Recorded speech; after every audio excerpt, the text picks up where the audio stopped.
نور القرآن سما وبدا نور القرآن سما.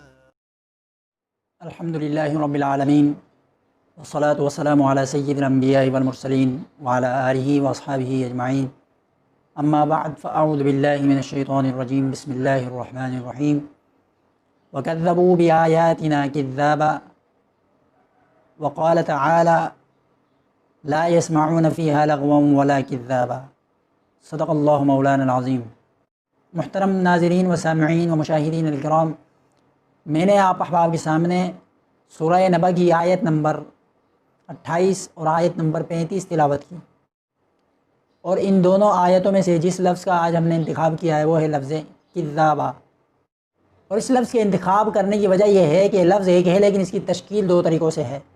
کہ آیت نمبر 28 میں آپ دیکھیں گے کہ لفظ کذابا میں ذال کے بعد الف ہے، اور جبکہ آیت نمبر 35 میں لفظ کذابا میں ذال کے بعد الف نہیں ہے بلکہ ذال پر کھڑا زبر ہے.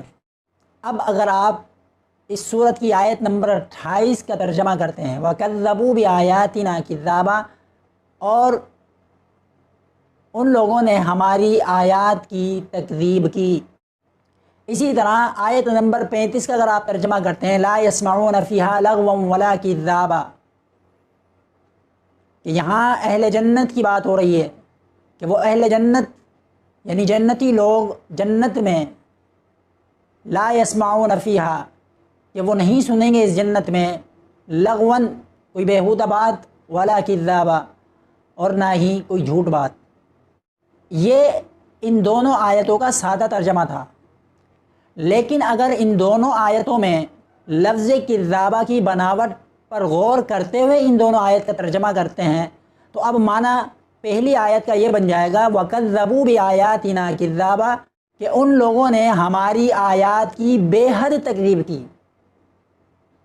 بے حد تکذیب کی یعنی پہلے سادہ ترجمہ یہ تھا کہ ان لوگوں نے ہماری آیات کی تکذیب کی، لیکن لفظ کذابہ کی بناوٹ پر غور کرتے ہوئے اگر ہم ترجمہ کریں گے تو پھر اس کا معنی بن جائے گا وَكَذَّبُوا بِآيَاتِنَا كِذَّابًا، کہ ان لوگوں نے ہماری آیات کی بے حد تکذیب کی. اسی طرح آیت نمبر 35 میں لفظ کذابہ کی بناوٹ پر غور کرتے ہوئے اگر آپ اس کا ترجمہ کریں گے تو پھر اس کا معنی یہ بنے گا کہ وہ جنتی لوگ جنت میں ذرہ برابر بھی نہ تو بیہودہ بات سنیں گے اور نہ ہی ذرہ برابر بھی جھوٹی بات سنیں گے. اب ایک بات جو سمجھنے سے تعلق رکھتی ہے کہ ہم نے جو اس طرح ترجمہ کیا اس کی وجہ کیا ہے. اس کی وجہ یہ ہے کہ عربی کا قانون ہے، اصول ہے کہ زیادت المبنی تدل علی زیادت المعنی.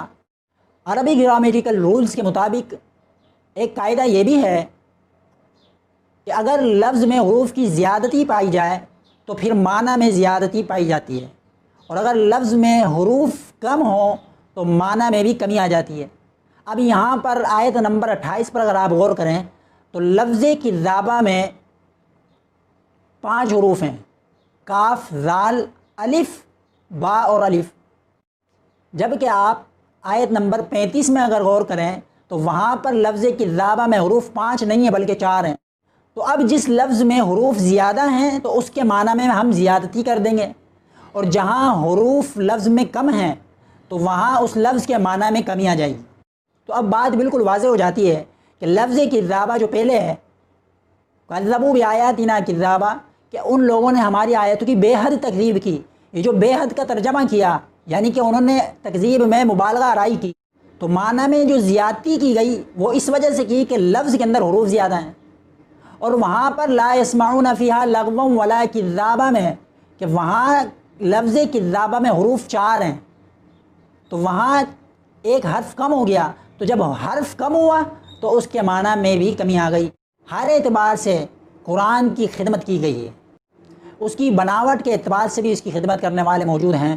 تو لہٰذا جہاں اس کے لفظ کے معانی پر غور کیا گیا اور اس کی فصاحت و بلاغت کی رعایت کی گئی، وہاں پر اس کے الفاظ اور اس کے کلمات کی بناوٹ کا بھی لحاظ رکھا گیا.